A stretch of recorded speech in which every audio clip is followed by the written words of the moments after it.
320페이지 뭐 옥상 광장들 설치 이런 게 나오는데 그냥 보지 마십시오. 이런 거 그냥 나오면 틀리십시오.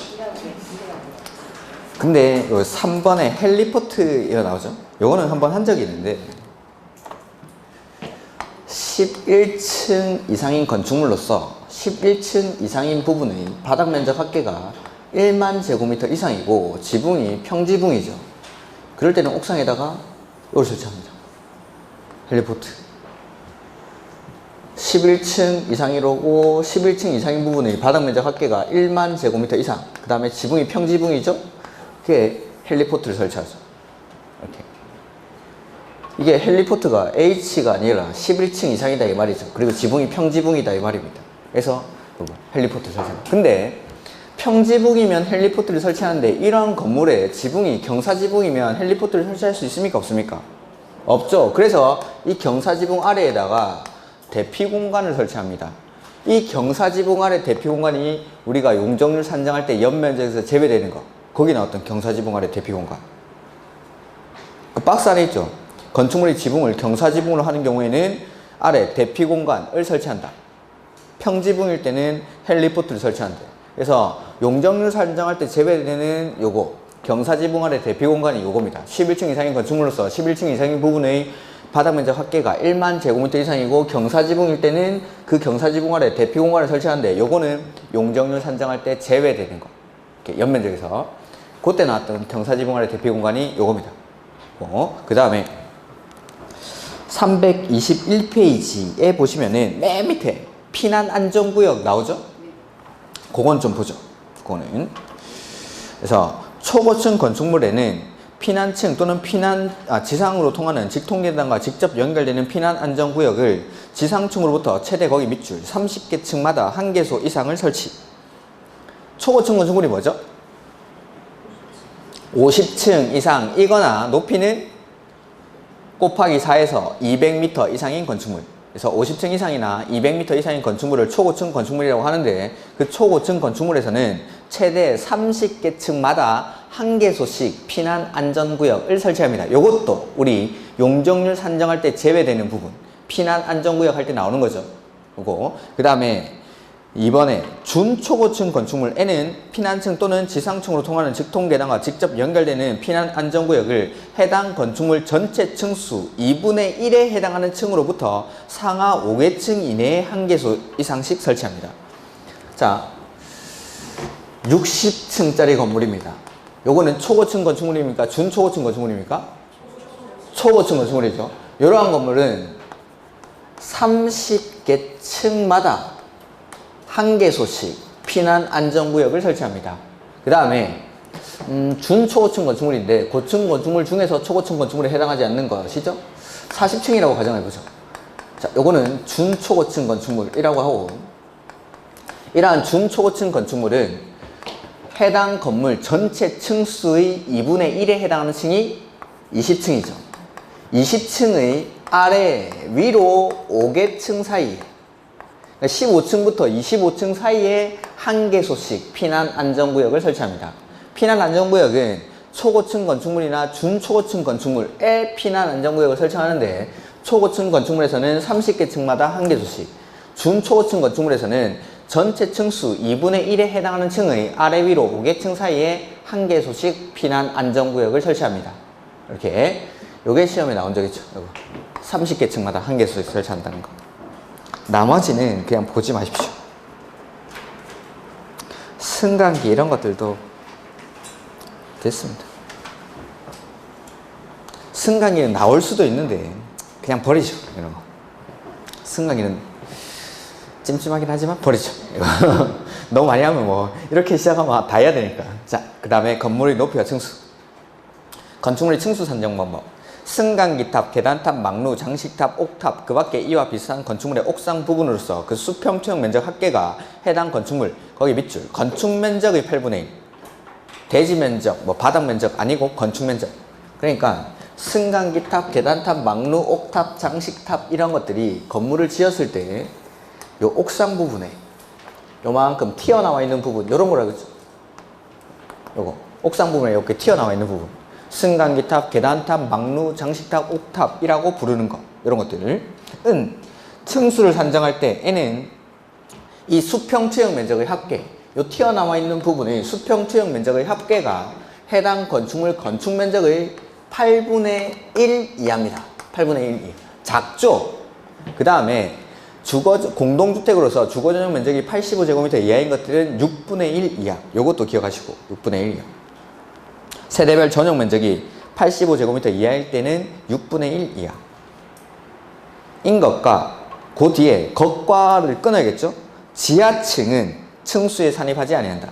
그러니까 요 튀어와 나와 있는 부분의 수평 투영 면적 합계가 건축 면적의 8분의 1이나 6분의 1 이하일 때는 층수에서 아예 빼버립니다.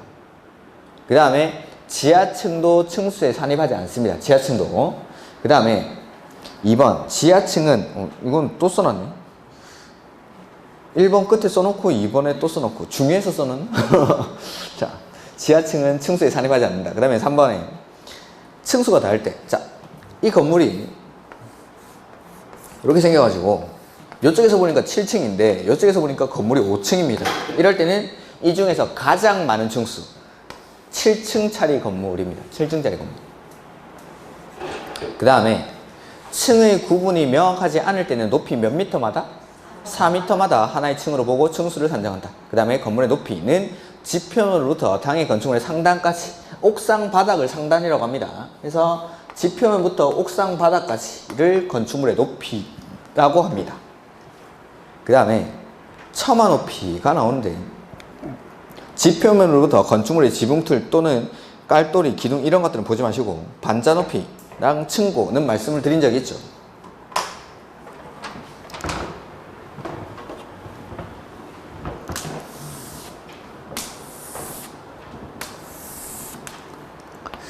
(3층) (4층) 이렇게 있으면은 층고는 방의 바닥 구조체 윗면부터 어디까지? 위층 4층의 바닥 구조체 윗면까지. 요게 층고죠. 요게 바닥 구조체 윗면부터 위층 바닥 구조체 윗면까지. 이게 층고. 우리가 흔히 층고라고 부르는 요거는 반자 높이라고 했었죠. 반자 높이. 요 가리는 거 이걸 반자라고 했죠. 그래서 바닥부터 반자까지의 높이를 반자 높이. 근데 층고는 방의 바닥 구조체 윗면부터 위층 바닥 구조체 3층 바닥부터 4층 바닥까지가 층고. 요거 층고는 기억을 좀 하십시오. 방의 바닥 구조체 윗면부터 위층 바닥 구조체 윗면까지. 윗 아래 나오면 절대 안 됩니다. 층고에서는 아래는 없고 윗 이렇게. 그다음에 5번 가로 5번 건축물의 옥상에 설치되는 승강기탑, 계단탑, 막루, 장식탑, 옥탑 등으로 그 수평 투영 면적 합계가 요건은 똑같습니다. 아까 층수 산정할 때랑 건축 면적의 8분의 1. 근데 세대별 전용 면적이 85제곱미터 이하인 것들은 6분의 1 이하일 때 n은 그 부분의 높이가 밑에서 두 번째 줄, 그 부분의 높이가 12m를 넘는 경우에는 넘는 부분만 해당 건축물의 높이에 산입한다. 자, 여기 지표면부터 건물 상단까지 높이가 50m 이고 이 승강기탑, 계단탑, 막루, 장식탑, 옥탑의 수평 투영 면적이 건축 면적의 8분의 1 이하입니다. 그리고 요 튀어나와 있는 부분 여기 높이가 15m라고 해보죠. 그러면은 이 건물의 높이 제곱미터가 아니지. 이 건물의 높이는 얼마죠? 8분의 1 이하일 때는 어떻게 높이를 산정한다고 했죠? 거기? 12m를 넘는 경우에는 그 넘는 부분만. 그러면은 50에다가 얼마를 더해주면 됩니까? 3만 더해주면 되죠. 8분의 1 이하일 때는. 그럼 만약에 이게 8분의 1을 초과합니다. 바닥 면적, 수평 투영 면적의 합계가 건축 면적의 8분의 1을 초과할 때는 이 건물의 높이는 싹 다 나눠져요. 65m가 돼요. 65m. 그리고 이게 높이가 10m라고 해요. 이 수평 투영 면적 합계가 건축 면적의 8분의 1 이하이고 이 부분의 높이가 10m입니다. 그러면 이 건물의 높이는 그냥 50. 12m를 넘으면 넘는 부분만 포함을 시키면 돼. 12m를 안 넘으면 그냥 높이에 산입하지 않는 거죠. 아까 층수에서는 무조건 빼는 겁니다. 층수에서는. 층수 산입할 때는 8분의 1 이하일 때는 무조건 층수에 산입하지 않는 거고 높이를 산정할 때는 12m를 넘는 부분이 있으면 그 넘는 부분만 높이에 산입을 한다라는 거. 이렇게. 그 다음에 높이 제한이 나오죠.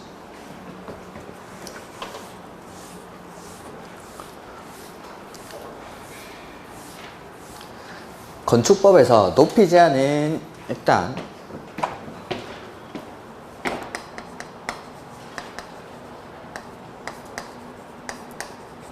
크게 두 가지로 가로구역 안에서의 높이 제한이랑 1조 등의 확보를 위한 높이 제한 이렇게 두 가지로 나뉩니다. 가로구역 안에서의 높이 제한, 1조 등의 확보를 위한 높이 제한. 그 다음에 이 1조 등의 확보를 위한 높이 제한은 다시 전용 주거지역이나 일반 주거지역에서의 높이 제한이 있고, 두 번째는 공동주택에서의 높이 제한 이렇게 나뉩니다. 크게는 자, 첫 번째 가로구역 안에서의 높이 제한 보면은 323페이지 최고 높이 지정 공고, 이게 가로구역에서의 높이 제한입니다. 허가권자는 가로구역별 높이를 지정 공고할 수 있다. 그 다음에 시장, 군수, 구청장은 가로구역의 높이를 완화할 필요가 있는 경우에는 건축위원회 심의를 거쳐 높이를 완화하여 적용할 수 있다. 단 특별시장, 광역시장은 조례로 따로 정할 수 있다. 자, 보면은 가로구역별 높이 제한은 제가 따로 정리를 하겠습니다. 첫 번째, 노트에 보면은, 제 노트에 보면 정리가 되어 있을 겁니다. 첫 번째, 허가권자는 건축위원회 심의를 거쳐서 가로구역별로 건물의 높이를 정할 수 있습니다. 이게 첫 번째죠. 그 다음에 두 번째, 같은 가로구역 아니라도 건축물의 용도라든지 형태에 따라서 높이를 다르게 정할 수가 있죠. 제 노트 보고 계신 분 거기 몇 페이지입니까? 50페이지. 51페이지 보시면은 가로구역 안에서의 높이 제한이 나올 겁니다. 거기 첫 번째, 허가권자는 건축위원회 심의를 거쳐서 가로구역별로 높이를 정할 수 있고, 같은 가로구역 아니라도 건축물의 용도나 형태에 따라서 높이를 다르게 정할 수가 있습니다. 그 다음에 세 번째는 가로구역 안에서 높이를 완화할 필요가 있다고 인정하는 대지에 대해서는 역시 심의를 거쳐서 높이를 완화할 수가 있습니다. 이렇게. 네 번째는 특별시랑 광역시, 여기만 특별시랑 광역시에서는 가로구역별 높이를 특별시, 광역시 뭘로? 조례로.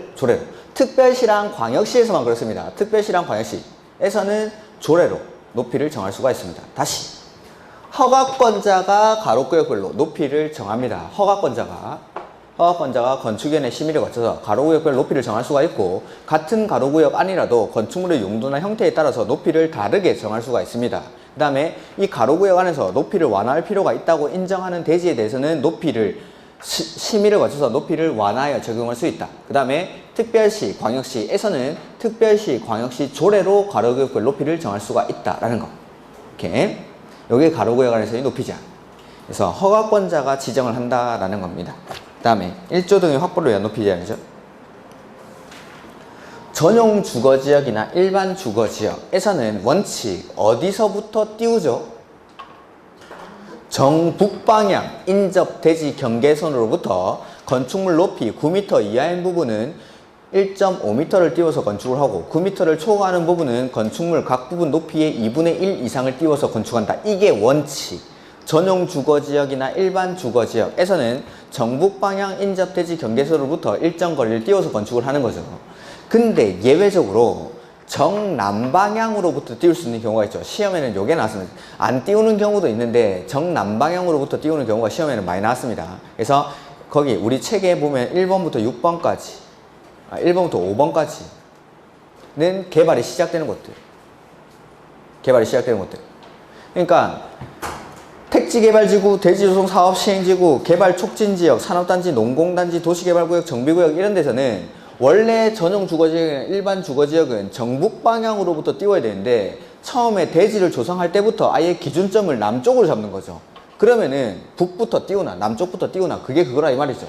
그 다음에 6번에 정북 방향의 도로, 공원, 하천 등 건축이 금지인 공지가 있는 경우. 그 다음에 7번에 정북 방향에 누가 산다고 했지 이거? B가 산, B가. 정북 방향 대지 소유자랑 합의를 했을 때 B가 우리 집에 햇빛 좀 안 들어오게 해달랍니다. 그러면은 바싹 붙여줘야죠. 합의를 했으니까. 남쪽부터 띄울 수 있다. 그래서 원칙은 정북 방향 인접대지 경계선로부터 띄우는데 예외적으로 정남방향부터 띄울 수 있다라는 것. 이렇게. 그 다음에 공동주택 예선이 높이 제한인데 요거는 나머지 그냥 보지 마시고 325페이지 3번에 그거만 보죠. 2층 이하로서 높이 8m 이하인 건축물 N은 공동주택에서의 높이 제한을 적용하지 않을 수 있다는 거. 2층 이하로서입니다. 로서. 그러니까 2층 이하이고 높이가 8m 이하인 거. 로서. 엔드입니다. 엔드. 그 다음에 공개공지.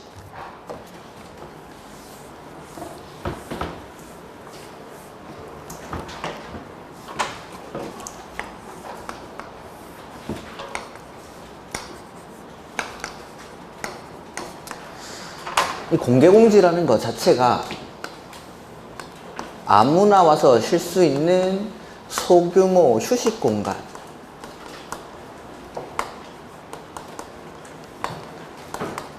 공개공지라고 하는 거죠. 그래서 공개공지는 첫 번째 나오는 게 설치 대상, 건축물, 어떤 건물 지을 때 공개공지를 설치하는지.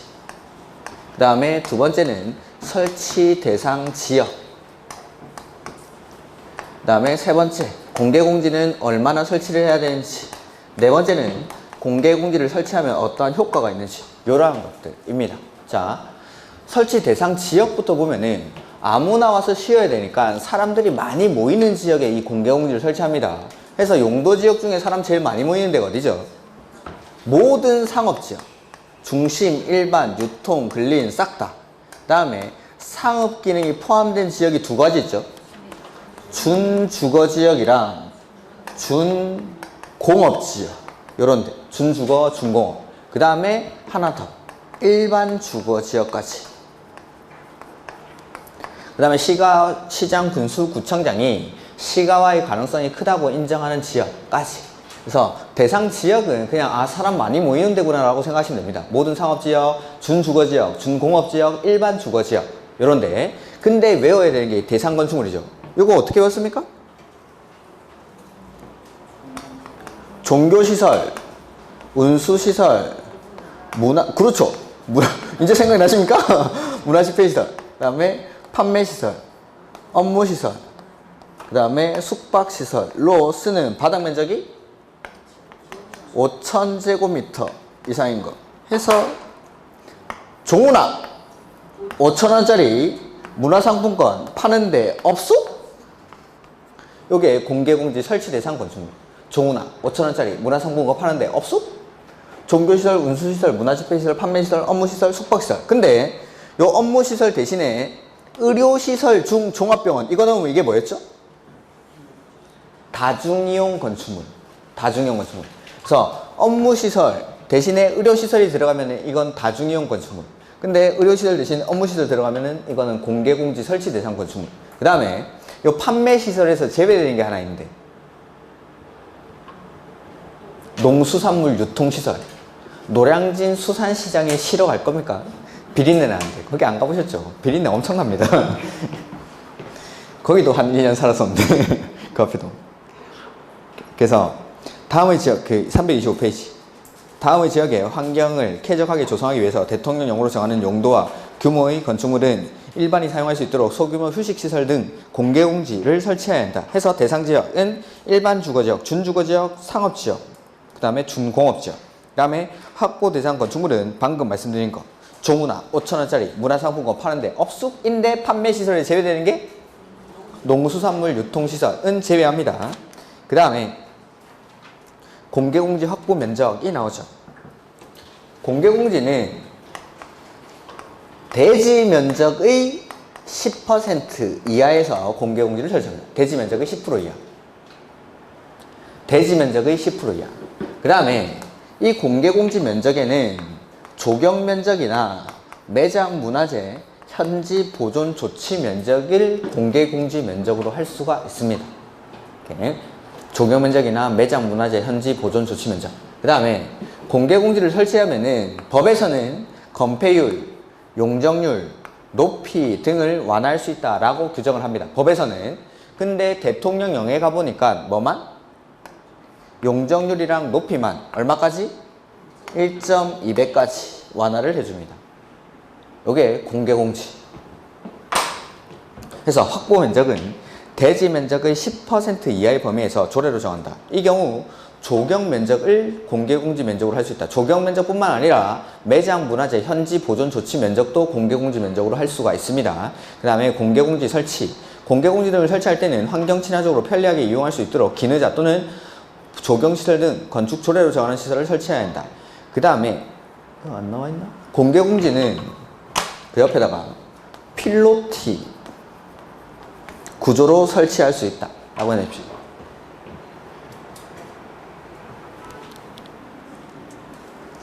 필로티로 설치할 수 있다. 그 다음에 법률 적용의 완화가 나오는데 지금은 대통령령의 내용만 써놓은 겁니다. 그러니까 공개 공지를 설치하면 건폐율, 용적률, 높이를 완화할 수 있다라고 법에서 규정해 놓고 대통령령에 가면 용적률이랑 높이만 얼마까지? 1.2배. 그러니까 건폐율을 완화할 수 있다. 이것도 맞습니다. 법 규정을 물어보는 거니까. 그러니까 법을 물어볼 때는 건폐율, 용적률, 높이를 완화할 수 있다. 맞는데 대통령령에서는 숫자가 나오면은 용적률이랑 높이만 1.2배까지. 그 다음에 공개 공지 등의 설치 대상이 아닌 건축물. 종우나 5,000원짜리 문화상품권 파는데 업숙이 아님에도 불구하고 공개 공지를 설치를 했습니다. 착합니까? 안 착합니까? 착하죠. 이게 아님에도 불구하고 공개 공지를 설치했죠. 착하니까 요거 완화 규정을 그대로 준용을 해주겠다라는 거. 근데 뭐는 제외되죠? 가로 안에 공동주택은 제외. 공동주택은 제외. 지금 어디 보고 계신지 알고 있죠? 326페이지 5번 이 법의 확장 적용. 거기 두 번째 줄 공동주택은 제외. 그 다음에 공개공지 등에서는 뭐 연간 60일 이내 기간 동안 조례를 정하는 바에 따라 주민들을 위한 문화 행사를 열거나 판촉 활동을 할 수 있다. 뭐 이런 것들. 그 다음에 다만 울타리를 설치하는 등 공중에 해당 공개공지 등을 이용하는 데 지장을 주는 행위를 하여서는 아니 된다. 이렇게. 자, 이행강제금이 나오는데 이행강제금 뒤에 나오는 내용들은 문제 풀면서 제가 따로 좀 설명을 드리겠습니다. 그 다음에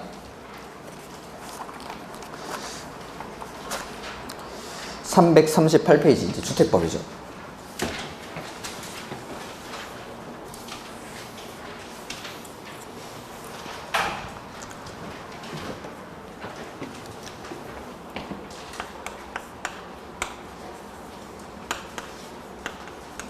자, 주택법은 첫 번째는 용어의 정의가 나옵니다. 용어의 정의. 두 번째는 주택을 건설하는 거죠. 요 건설에는 첫 번째 등록이 나옵니다. 등록. 사업 주체가 되려는 사람은 연간 20호, 20세대 1만 제곱미터 이상의 사업을 할 때는 미리 국장에게 등록을 해야 되죠. 그런 등록의 요건들. 그 다음에 두 번째는 조합. 중요하죠. 조합. 그 다음에 세 번째 건축법에서는 건물 지을 때 뭐 받고 건물 짓습니까? 건축 허가. 건축 허가. 건축법에서는 건축 허가. 근데 주택법에서는 사업, 계획, 승인. 그래서 한 번에 짓는 건물의 개수가 30호, 30세대, 1만 제곱미터 이상일 때는 건축 허가에 가름해서 사업, 계획, 승인을 받고 건물을 짓는 거죠. 이렇게. 그 다음에 이렇게 지어진 주택을 이제 공급을 합니다. 이 공급에는 뭐 투기가해지고 분양가 상한제, 조정대상 지역, 전매 제한, 공급질서 교란 행위 등등등이 술제가 되죠. 여기서. 그 다음에 네 번째는 주택을 건설하는 자금인데 이 자금에서는 주택, 상환, 사채라는 게 나오죠. 이렇게 이 정도.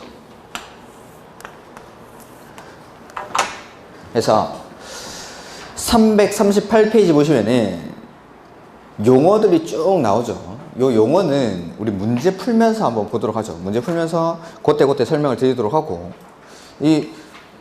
주택법에서 용어의 정의는 중요합니다. 이거는 시험에 무조건 나오는 거니까 제가 안 중요해서 넘어가는 게 아니라 이건 문제 풀면서 찾아서 보려고 넘어가는 거고 뒤에 수업을 해야 될 게 343페이지. 자, 이제 건설인데 여기서 맨 처음에 등록. 건축법에서 건물 짓는 사람은 건축주라고 부르죠. 건축주. 근데 주택법에서는 건물 짓는 사람을 사업주체라고 합니다. 사업주체. 건축법에서는 건축주, 주택법에서는 사업주체. 이 사업주체가 되려는 사람들은 미리 국장에게 등록을 해야 되는데 그 등록에 관한 부분, 등록.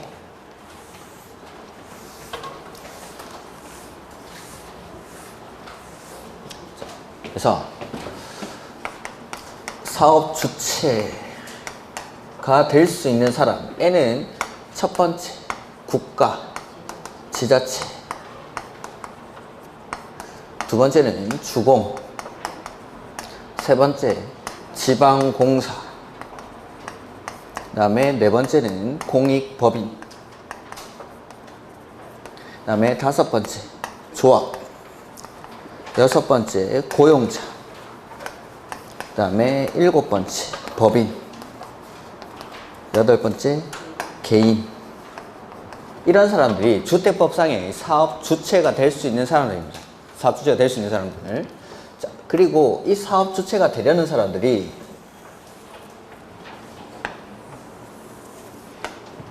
연간 1년에 20세대 1만 제곱미터 이상의 사업을 할 때 하는 게 아니라 하려는 자입니다. 하려는 자.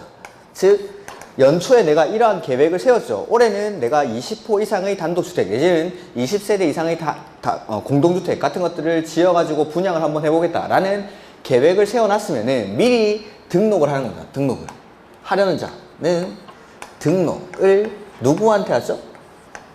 국장한테 합니다. 국장한테. 그래서 이러한 계획을 가지고 있는 사람들은 미리 국장에게 등록을 해야 되는데 국가 지자체 등록 안 하죠. 주공 안 하고 지방공사 안 하고 공익법인 안 하고 조합이나 고용자도 안 합니다.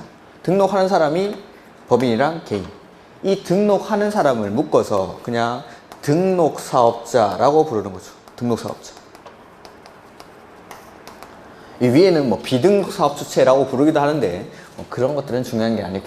이렇게. 그 다음에 1번부터 4번까지 이 사람들은 공공부분의 사업시행자. 그 다음에 나머지는 민간이라고 보시면 됩니다. 이렇게. 그런 사람들. 그래서 조합이나 고용자는 등록을 하지 않는데 이 사람들은 무조건 등록을 안 하는 게 아니라 등록사업자와 사업을 공동으로 하는 경우, 공동으로 할 때만 등록을 하지 않습니다. 조합이나 고용자는. 이렇게. 그 다음에 법인이나 개인이 등록을 하는데 등록의 요건이 나오죠. 법인이 등록할 때 자본금은 3억 이상이어야 합니다. 개인은 자산평가액이 6억 이상이고, 그 다음에 등록사업자들은 관련 분야 기술자를 1명 이상 보유를 해야 됩니다. 주택건설 사업을 할 때는 건축 분야 기술자 1명, 대지조성 사업할 때는 토목 분야 기술자 1명. 이렇게. 그 다음에 내가 주택건설 사업도 하고 대지조성 사업도 하겠다 라고 할 때는 건설 분야 기술자 1명, 토목 분야 기술자 1명 각각 1명씩. 근데 내가 주택건설 사업도 하고 대지조성 사업도 한다 라고 해서 자본금이 6억 필요하다. 이건 아닙니다. 자본금은 3억만 있으면 되는데 기술자만 각각 1명씩 요구하면 됩니다. 그 다음에 사무 장비를 갖출 수 있는 사무실을 갖추고 있을 것. 이러한 것들이 등록의 요건. 이렇게. 그 다음에 사업을 공동으로 하는지 단독으로 하는지 여부인데,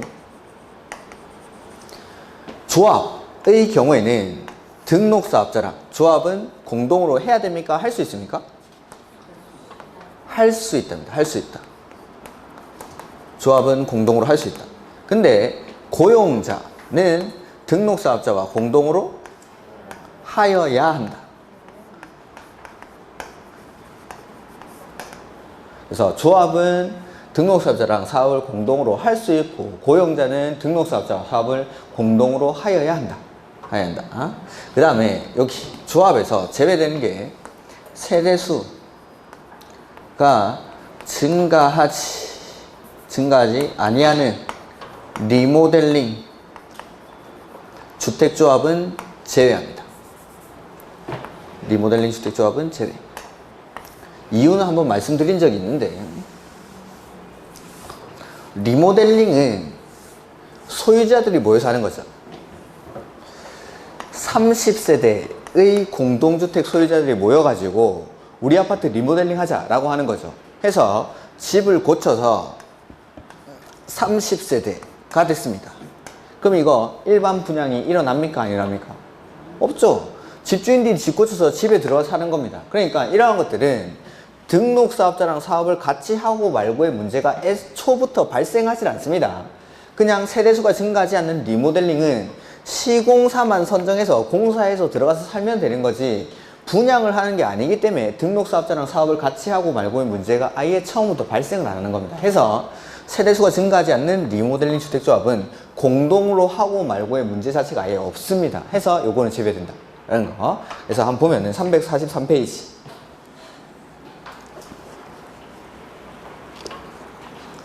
이 법에 의해서 주택건설사업 및 대지조성사업을 시행하는 자 해서 등록업자라고 되어 있는데 그 뒤에 거는 그냥 됐고 도시형 생활주택과 원룸의 주택 플러스 한 세대 건축하는 시에는 연간 30세대 도생 중에서 원룸의 주택 지을 때는 30세대 이상을 기준으로 한다는 거. 원래 등록할 때는 20세대죠 20세대 근데 도생은 30세대 이 말입니다. 그래서 등록사업자 등록 의무 보면 연간 20호 이상 그 다음에 20세대 이상 1만 제곱미터 이상의 대지 조성 사업을 시행하는 자는 국장에게 등록을 해야 되는데 법인은 자본금이 3억 이상 그 표에 개인은 자산 평가액이 6억 이상 그 다음에 주택 건설 사업을 할 때는 건설 분야 기술자 1명 그 다음에 대지 조성 사업 할 때는 토목 분야 기술자 1명 근데 내가 둘 다 하겠다 할 때는 각각 1명씩 그렇다고 해서 자본금이 2배가 필요하고 그런 건 아닙니다. 자본금은 3억 6억만 그 다음에 사무실을 갖추고 있을 것. 그 다음에 등록 말소 또는 영업정지 처분을 받더라도 처분 전에 사업계획 승인을 받은 사업은 계속해서 가능하다. 그 다음에 등록 말소 후 2년 내에는 재등록 불가. 이게 등록의 결격사유에 보면 나옵니다. 등록의 결격사유. 그 다음에 뭐 이거밖에 없어 왜. 그 다음에 등록에서는 필요적으로 반드시 등록을 말소해야 되는 경우가 있었죠. 2가지가. 거짓, 기타, 부정한 방법으로 등록을 했거나 등록증을 대여했을 때에는 등록을 반드시 말소하여야 한다. 이런 것들. 그 다음에 뭐 등록의 결격사유 같은 거 보면 몇 가지 있는데 그런 것들은 여기까지 나와 있으니까. 그리고 공동으로 하고 이런 것들도 안 나와 있는데 여기 조합은 조합이나 토지 소유자 이런 사람들은 등록사업자와 사업을 공동으로 할 수 있고 고용자 같은 경우에는 공동으로 하여야 한다. 그리고 이 사람들이 사업을 공동으로 할 때는 이 두 사람을 공동사업 주체로 봅니다. 공동사업 주체로 이렇게 해서 조합이나 고용자는 등록사업자랑 사업을 공동으로 할 때 등록을 안 해도 된다 이 말입니다. 무조건 등록 안 하는 게 아니라 이렇게 이런 것들이 뭐 등록에 관한 부분이고 여기까지 나와 있으니까 나머지 내용들은 제가 책을 읽으면서 문제 풀면서 필요한 부분들은 보충을 하겠습니다. 그 다음에 조합이죠. 무조건 시험 문제 조합은 조합은 일단 크게 종류가 3가지가 있죠. 이거 폭발하는 거 아닙니까 이거? 선풍기? 불안한데. 조합은 첫 번째 지역주택조합, 두 번째는 직장주택조합, 그 다음에 세 번째는 리모델링 주택조합. 이렇게 3가지. 그 다음에 첫 번째는 조합원의 자격이 나와 있어요. 조합원의 자격. 그래서 지역주택조합은 동일한 지역주택조합 설립 가능 지역 안에 얼마 이상 거주해야 되죠? 6개월 이상 거주를 해야 되고 두 번째는 85제곱미터 이하의 주택을 한 채에 한해서 소유한 세대주인자가 조합원이 됩니다. 이렇게. 자, 1개 가지고 있어도 조합원 되죠? 그럼 집 없는 사람은 됩니까? 안 됩니까? 되죠. 1개 가지고 있는 사람도 되니까 무주택자도 조합원이 됩니다. 또는 무주택자. 그 다음에 직장주택조합은 크게 2가지로 나뉘죠. 건설하기 위한 직장주택조합이 있고 지어진 국민주택을 공급받기 위한 직장주택조합. 이 둘 다 필요로 하는 거는 동일한 직장의 근로자일 것을 요건으로 합니다. 그러니까 같은 직장 다니는 사람들끼리 모여서 만드는 게 직장주택조합이죠. 그리고 건설하기 위한 직장주택조합은 요거 위에랑 똑같이 85제곱미터 이하의 주택을 한 채에 한해서 소유한 세대주인자 내지는 무주택자가 조합원이 되죠. 근데 지어진 국민주택을 공급받기 위한 직장주택조합은 누구면 됩니까? 무주택자. 지어져 있는 국민주택을 사오는 거니까 요건을 좀 더 까다롭게 하는 겁니다. 근데 지역주택조합이나 건설하기 위한 직장주택조합은 조합원들끼리 모여가지고 우리 아파트를 짓는 거죠. 이 사람들끼리 모여가지고 야 여기다가 우리 아파트 지어보자 라고 하는 겁니다. 해서 이 조합원들이 500명이 모였으면 1000세대 아파트를 지어가지고 조합원들 일단 갖고 나머지 500세대를 일반 분양해가지고 그걸 사업비에 충당하면서 이 조합원들은 우리 아파트를 싸게 짓는 겁니다. 싸게. 아파트를 공동구매하는 거죠. 공동구매. 그러니까 지역주택조합이나 건설하기 위한 직장주택조합은 우리가 모여서 이 대지를 소유권을 확보해서 이 위에다가 아파트를 지어야 됩니다. 그러니까 85제곱미터 이하의 주택을 한 채 안에서 소유한 세대주나 무주택자가 되는데 공급받기 위한 직장주택조합 요거는 지어져 있는 아파트를 그냥 사오는 겁니다. 그러니까 요건을 좀 더 까다롭게 무주택자. 무주택자만. 그 다음에 리모델링 주택조합은 누가? 공동주택의 소유자들이. 그래서 사업계획 승인을 받아 지어진 공동주택뿐만 아니라 건축 허가받아 지어진 공동주택의 소유자들도 리모델링 주택조합의 조합원이 될 수가 있습니다. 그 다음에 조합원의 수인데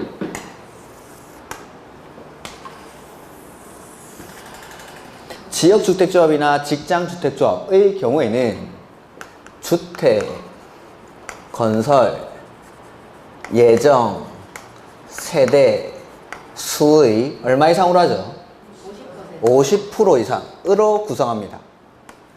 근데 최소 20인. 최소 20인. 근데 리모델링 주택조합은 이런 게 필요가 없습니다. 리모델링 주택조합은 소유자들이 만드는 거니까. 그 다음에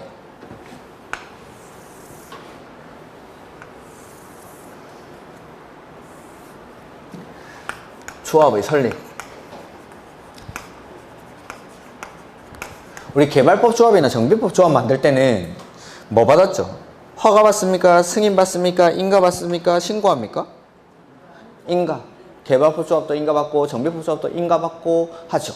이것도 마찬가지. 싹 다 인가 받습니다. 그래서 주택 건설, 대지, 소재지를 관할하는 시장, 군수, 구청장의 인가를 받습니다. 리모델링 주택조합도 인가 받고. 근데 딱 하나, 요거 공급받기 위한 직장주택조합, 요건 뭐하죠? 그래서 이게 맨날 시험 문제. 그 다음에 조합 설립 인가를 신청하려고 할 때는 주택 건설 대지에 대한 권한을 얼마 확보하라고 되어 있죠? 80%. 근데 노트에는 이게 안 써져 있을 겁니다. 제가 말씀을 드렸나 모르겠는데 소유권도 15% 이상을 확보를 해야 됩니다. 예전에는 권원 80%만 확보하면 됐었는데 이제 추가된 게 소유권 15%. 요 지역주택조합에서 개정사항들이 조금 있습니다. 요거. 미리 말씀드리지만 7, 8월 달에 이제 객관식 문제집을 풀겠죠. 그때 좀 무거울지도 모르겠지만 기본서를 좀 가지고 와 주십시오. 기본서를. 그러니까 요약서에는 제가 찾아보기도 없는 내용도 많고 하다 보니까 여러분들이 혼자 풀다가 찾기 힘든 것들은 제가 그냥 수업 시간에 기본서에 여기 있다 다 찾아드릴 테니까 뭐 무겁진 않겠죠. 어차피 사물함에 넣어놓고 다닐 거니까. 미리 예고를 드리는 겁니다. 안 들고 오실까봐 그냥 기본서를 이번 주든 다음 주든 하루 가방 가벼운 날 갖고 와가지고 사물함에 넣어두십시오. 그래가지고 문제 풀면서 제가 그때 다 문제 여기 있는 거다라고 찾아드릴 테니까 기본서에는 없는 건 없으니까 대신에 기본서는 우리 추록이 나갔었죠. 중간에. 그래서 기억이 안 나시나 보네. 그 개정사항들 바뀐 거 추록이 나갔었습니다. 그런 것들이 그 주택법 이쪽에 이제 개정사항들이 좀 있으니까 그런 것들은 제가 그때 이제 또 말씀을 드릴 겁니다. 아니면은 학원에다 좀 부탁을 해가지고 추록은 좀 따로 뽑아달라고 말씀을 드릴 테니까 그런 것들은 그 기본서를 일단 들고 오십시오. 어쨌든 사물함에 갖다 놓으면 됩니다. 굳이 들고 다닐 필요 없겠죠. 그래서 여러분들 찾으면은 이게 어디 있지 하면서 한참을 찾아야 되니까 제가 그런 것들 다 몇 페이지에 있는지 좀 기억이 안 나시는 부분들은 제가 찾아드릴 테니까 요거는 잘 기억이 안 날 수도 있겠다 하는 것들은 페이지를 다 불러드릴 테니까 기본서를 가지고 오십시오. 기본서를. 자, 아무튼 요거 개정된 게 원래는 권원 80%만 확보해서 인가 신청을 했다가 추가된 게 이거 소유권 15%도 같이 확보를 해서 조합 설립 인가를 시장군수구청장한테 한다. 시장군수구청장한테 인가받고 근데 공급받기 위한 직장주택조합은 신고한다. 그 다음에 조합원의 교체랑 신규 가입인데 그거 하기 전에 조합원을 모집할 때는 뭐 신고하고 공개 모집하고 이런 것들이 있는데 한번 보면은 344페이지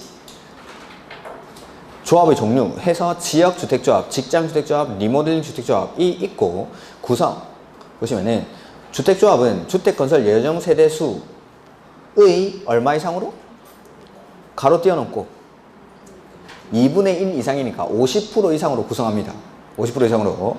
근데 조합원은 최소 20인. 근데 리모델링 주택조합은 그러하지 아니하다. 그러니까 19명이 모여가지고 건축 허가를 받아 지어진 19세대의 공동주택에서도 리모델링 주택조합을 만들 수가 있습니다. 이렇게. 그 다음에 뭐 두 번째 줄에 보면은 임대주택으로 건설 공급하여야 하는 세대수는 제외하며 그거는 좀 읽어두시고. 그러니까 주택 건설 예정 세대수의 50% 이상으로 구성하는데 그 주택 건설 예정 세대수에는 임대주택은 제외합니다. 임대주택은. 그 다음에 지역주택조합은 동일한 지역에 6개월 이상 거주를 해야 되고 85제곱미터 이하의 주택을 한 채에 한해서 소유한 세대주, 인자나 무주택자가 조합원이 됩니다. 이렇게. 그 다음에 조합원의 교체 신규 가입이 여기 나와 있구나. 뭐 표를. 그 다음에 직장주택조합 옆에 페이지. 동일한 직장에 근무하는 자에 하고 역시 85제곱미터 이하의 주택을 한 채에 한해서 소유한 자나 무주택자. 이렇게. 그 다음에 리모델링 주택조합은 소유자들이 조합원이 되죠. 그 다음에 344페이지에 표, 맨 밑에 있는 표, 거기 오른쪽 칸 교체나 신규 가입 나오죠? 교체나 신규 가입. 그걸 이제 다음 페이지부터 쭉 보면은 원칙은 지역주택조합이나 직장주택조합, 조합원의 지위를 사고 팔고 하는 게 됩니까? 안 됩니까? 안 됩니다. 금지. 원칙은. 그래서 지역주택조합은 그 설립 인가를 받은 후에는 당해 조합원을 교체하거나 신규로 가입하게 할 수 없다. 이게 원칙.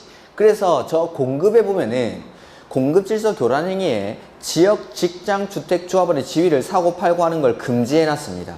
거기 전매 행위 제한 같은 데 보면 공급질서 교란 행위에. 근데 예외적으로 조합원 추가 모집 승인을 받았거나 다음의 어느 하나에 해당하는 사유로 결혼이 발생한 범위에서 추원하는 건 가능하다 해서 조합원의 사망 내지는 사업계획 승인 이후에 입주를 선정된 지위가 양도, 증여 또는 판결 등으로 변경된 경우에는 전매가 가능합니다. 그러니까 조합 설립 인가 받고 나서 사업 계획 승인 받을 때까지 이 사이에는 전매가 안 된다 이 말입니다. 근데 거기 니은에 사업계획 승인 이후에는 양도가 가능합니다. 왜냐하면 사업계획 승인 받으려면 원칙은 소유권을 100% 확보해야 되니까. 조합이 조합주택 지을 때는 95% 이상의 소유권을 확보해야 됩니다. 그러니까 이 이전에는 아직 대지에 대한 소유권도 15%밖에 확보를 안 했죠. 인가받을 때는. 그러니까 대지도 없는데 이 조합원의 지위를 막 사고 팔고 하면은 나중에 사업이 안 됐을 때 문제가 크게 되겠죠. 아직 실체가 없는 겁니다. 소유권을 15%밖에 확보를 못 했으니까. 나머지 85% 이런 것들은 소유권도 없는 상태에서 그 지위를 사고 팔고 한다는 거는 실체도 없는 것들을 그냥 프리미엄을 주고 사고 팔고는 나중에 만약에 사업이 안 되면 난리가 나겠죠. 그래서 조합 설립 인가 받고 나서 사업계획 승인 받을 때까지는 전매가 안 됩니다, 이게. 근데 사업계획 승인 이후에는 전매가 가능하고. 그래서 조합 설립 인가 받고 나서 사업계획 승인은 요거 2년 안에 신청을 합니다. 2년 안에. 그 다음에 디귿에 보시면은 조합원의 탈퇴 등으로 조합원의 수가 주택건설 예정 세대수의 50% 미만이 되는 경우, 그 다음에 조합원이 무자격자로 판명되어 자격을 상실했을 때, 그 다음에 사업계획 승인 과정에서 주택건설 예정 세대수가 변경돼서 조합원의 수가 변경된 세대수의 50% 미만이 되는 경우, 이럴 때는 조합원을 추가로 모집할 수 있다라는 거. 그 다음에 리모델링 요건 암기인데 설립 인가 할 때 요거 배우긴 했죠.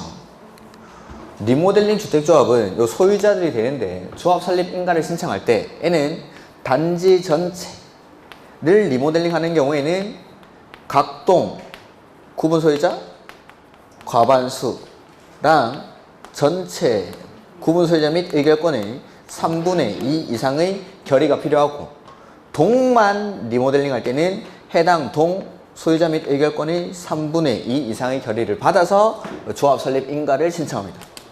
이게 조합 설립 인가 시 동의요건.